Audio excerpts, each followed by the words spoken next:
So I'm talking to William Betts, who is an incredibly uh, mesmerizing artist working in Houston, Texas. I guess most of it. He graduated in art, I read, in '91, but it seems like he's been on a real roll in hmm the last few years of popularity, of prizes and shows and all like that. And his work is it's really interesting. It plays with my brain. I like it. I don't know Well, whether good. he would agree with that description or not. So I'm going to start by asking you, William, what got you started? Where did you start knowing that you wanted to do a work in art, to be a painter or an artist? And how did that evolve then? Um, well, it actually started as a child. Uh, I'm getting some feedback. So what I would do is, like, I'm hearing a feedback.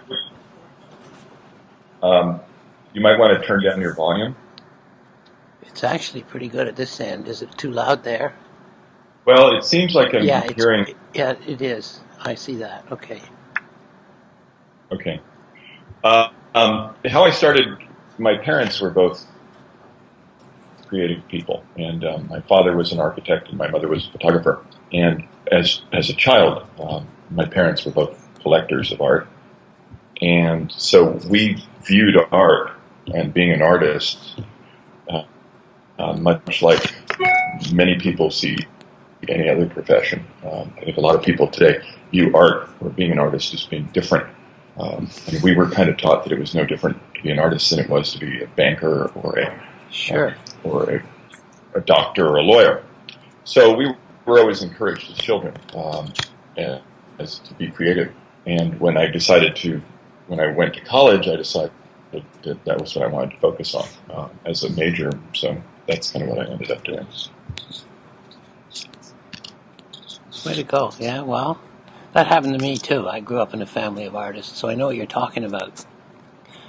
Um, Yeah, I think uh, in a lot of families, it's everybody's kind of given a course, you know, or encouraged to do a certain thing. And in our family, there was encouragement just to do what we had the talent and we're going to be sure. happiest doing. That's great. Um, Yeah, well, so it show that kind of relaxation to some extent shows up in your work, I think. Like you look like you like you're confident about the way you're going about it. I'm